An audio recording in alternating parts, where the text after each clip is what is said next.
Alam nyo ba ang personality type ninyo? Okay, di ba? Narinig nyo na ba to? Matagal ko na inaaral to.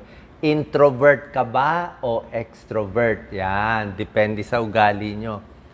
Maganda yan, malaman yung personality mo. Tulad nito, lagi lang siya mag-isa. Gusto niya, solo siya, nagbabasa sa bahay, habang yung classmates niya, ikot na ng ikot sa labas. So, pinanganak tayo, may personality talaga ang bata. May taong mas matahimik, papakita ko senyales ng introvert. May tao naman extrovert, talagang maraming kinakausap. Actually, ako mas introvert talaga ako. At 4 na klase din yung introvert, hindi nyo alam to. Tapos, ang mga introvert ba, mag-iingat tayo, mas may nervyos ba sila? Tsaka yung mga introvert ba, paano kung partner mo introvert? Okay? Kung ang boyfriend o girlfriend mo, mahirap ba maging boyfriend o girlfriend ng introvert? Itong word na introvert, ginawa to nung 1920s ng mga psychologists. Si Carl Jung, sikat siya. So sinabi niya, 2 klase personality ng tao. Merong introvert, merong extrovert. Ayan. Pag introvert ka, ganyan, mas gusto mo solo ka. Pag maraming tao, nababawasan ka ng energy. Nai-stress ka sa mall na maraming tao. Pero ang extrovert na tao, mas maraming tao, mas happy siya. Mas magulo, mas maingay, kinakausap niya lahat ng tao, kahit hindi niya kakilala, extrovert yun. Masyadong biba, extrovert. Pag introvert, gusto lagi yan, nagbabasa, yan, mag-isa. Konti lang kaibigan, yan. Okay? Tignan natin 8 signs na kayo ay proud introvert. Yan, nakikita ko comment mo. Number 1, pag introvert ka, pag maraming tao, nadidrain ka. Yan, pagod ka, hindi ka pwede maraming meeting, hindi ka pwede doon sa maraming lugar na tao. Nauubos ang energy mo, kailangan mo mag-recharge. Ang mga extrovert, mas maraming kinakausap, mas malakas sila. Pag wala sila kinakausap ang mga extrovert, doon sila nanghihina. Yan, okay? Comment po kayo kung introvert o extrovert. Number 2, ang mga introvert, gusto nila mag-isa. Nagbabasa, naglalakad mag-isa, manonood ng TV mag-isa, manonood ng mga Netflix mag-isa. Pag tinanong mo, anong gusto mo gawin sa bakasyon? Gusto ko magkulong sa kwarto. Gusto ko sa bahay lang. Yan lang. Ayusin ko lang gamit ko. Yan. Introvert yan. Number 3, ang introvert, mas konti ang kaibigan niya. Siguro mga 2, 3. Konti lang yung pinaka-close niya. Diba? Pero kahit konti kaibigan niya, very, very close naman siya. Mas gusto niya konting kaibigan, pero very close. Ang mga extrovert, gusto lahat kaibigan. Okay? Kahit hindi close, basta kaibigan niya lahat. Yan. Pwedeng maging parang group leader. Yan, pag extrovert. Yan. Pag introvert, mas konti lang gusto niya. Number 4, sasabihin ng tao, pag introvert ka, ay mahirap ka usap. Ay hindi mo mag-isa lang siya madalas. Ay hindi ko siya kilala. At minsan, nagkakamali ang ibang tao, sasabihin, shy ka. Actually, hindi talaga shy ang mga introvert. Parang, ayaw ka na niya kausapin. Diba? Iba yun. Iba ang shy, takot sa tao, mahiyain. May ganon, pero ayaw lang niya ng mga kwento ng kwento. Gusto niya mas malalim, mas close ang interaction sa tao. Number 5, kung masyado maraming tao, mas naguguluhan siya. Yan ang introvert. Ayan, naguguluhan siya. Naiingayan siya. Okay? Pag very hectic ang schedule. Number 6, ang mga introvert, gusto nila i-examine lagi yung sarili nila. Mahilig mag-diary, iniisip nila yung feelings nila, ano yung goals nila sa buhay, ano feelings, ano ang agenda nila, alam nila yan, ina-examine. Pag extrovert, usually wala lang time labas, puro lakwatsa, sa gabi tulog na lang. Number 7, ang mga introvert, very observant. Pinapanood nila maigi paano gumagawa ang ibang tao. Parang ito, tinitingnan niya paano ginagawa. Okay? Introvert siya, gusto niya examine. Let's say, may project o may sayaw, gusto niya inaaral niya paano gagawin. Pero ang extrovert, Gusto ng extrovert, siya nagbo-volunteer. Na gusto niya siya sa harap, siya ang sasayaw, siya magta-trial and error. Yan ang mga extrovert, mga biba yan. Okay? Introvert, tahimik lang. Yan, manonood lang. Number 8, siyempre ang gusto ng introvert, more independence. Kaya nagiging trabaho nila yung pang-solo, pang-writer, pang-artist, pang-computer programmer, designer, accountant. Yung mas solo work. Ayaw nila yung mga HR na maraming kinakausap na tao. Yan, mas ayaw nila. Like kahit sa sales, pag sa sales, kailangan extrovert ka. Diba? Kailangan kinakausap mo lahat So, yan ang 8 signs na ikaw ay mas introvert. Masama ba o hindi?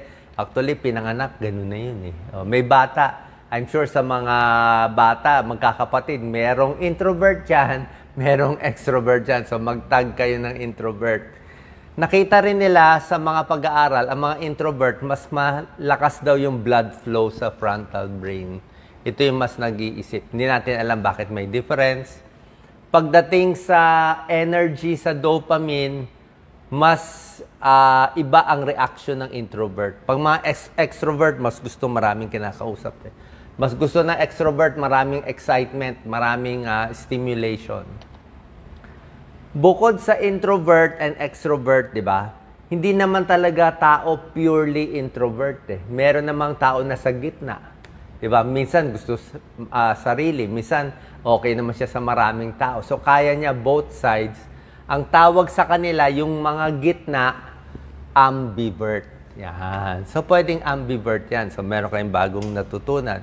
Middle ground yan. Hindi masyadong solo, hindi masyado sa maraming tao, gitna. May 4 na klase ng introvert. Okay? Tingnan nyo kung saan kayo dito. May introvert na social introvert, gusto niya lagi, konti lang ang friends niya. Close sila pero konti lang. Pero hindi talaga sila siya. Yan lang talaga gusto niya. Merong mga introvert, ito yung mga matatalino, yung mga genius. Merong thinking introvert, yung mga inventor, mga scientist, gusto lagi mag-isa. Paano? Isip sila ng isip ng mga malalalim mga invention nila. Yan. Pero merong introvert na may nervyos, anxious. Siyempre, pag ninenervyos, gusto solo. At meron ding introvert na medyo timid, matatakotin. Yan, restrained introvert. Parang takot sila gumawa ng isang bagay. Meron din ganyan. So, 4 na klase.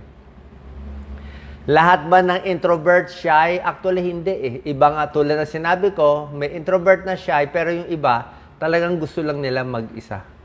Wala naman silang nervous, happy lang sila mag-isa. Naguguluhan sila pag maraming tao. Gusto nga nila ina-examine yung sarili nilang pag-iisip. Meron bang pag-introvert mas depressed ba?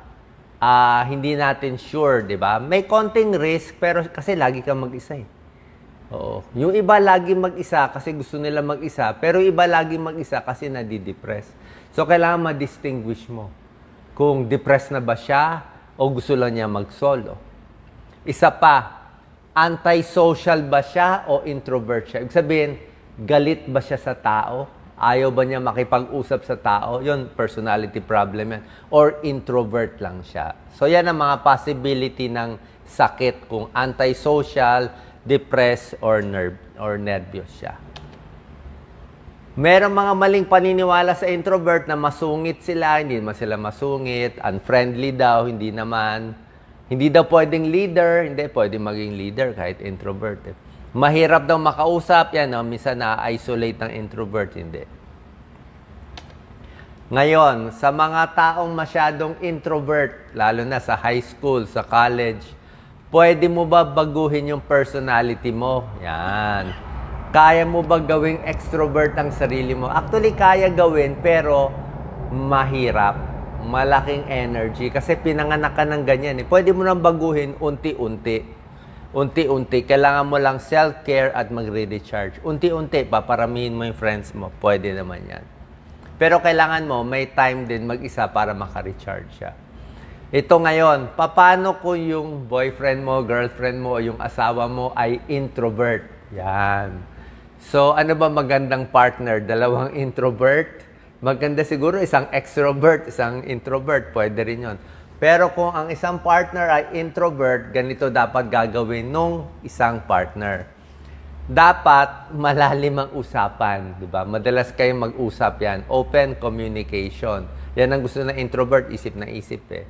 Bigyan mo rin siya ng time mag-isa, yung partner mo. I-compliment mo siya lagi. Yan, mahilig siya mag-painting, magsulat. I-compliment mo kung ikaw yung extrovert, di ba? Tanungin mo siya sa hobbies niya. Yan, ikaw na magtanong kasi nga, minsan di siya magsasalita ng una eh, di ba? Ikaw na magsalita ng una bago siya magkukwento. Yan, no?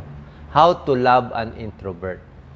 Pagdating sa mga alis-alis nyo, mga outing, wag naman laging puro outing kasi na-stress nga siya sa maraming tao. Ito, minsan go out, minsan stay in. Minsan go out, minsan stay in. So, half-half kayo, mag-compromise kayo pag introvert yung kasama mo.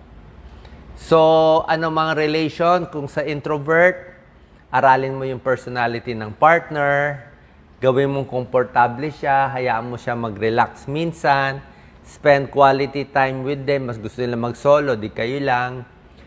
Mas maganda ikaw ang energy niya. Kung ikaw yung maraming kaibigan, di ba? Ikaw yung extrovert, di ikaw na yung energy source ng introvert, pwede rin yan. Tanungin mo yung introvert sa pangarap niya, sa ambition niya, sa goal niya para pareho kayo. Dapat nagko-communicate kayo. Tapos tingnan mo yung body language. Baka minsan mas hindi nagsasalita pag introvert eh. So, kailangan close kayo sa relationship nyo. Okay? Self-care sa introvert, di ba? Dapat take time alone, be in the flow, mag-energize.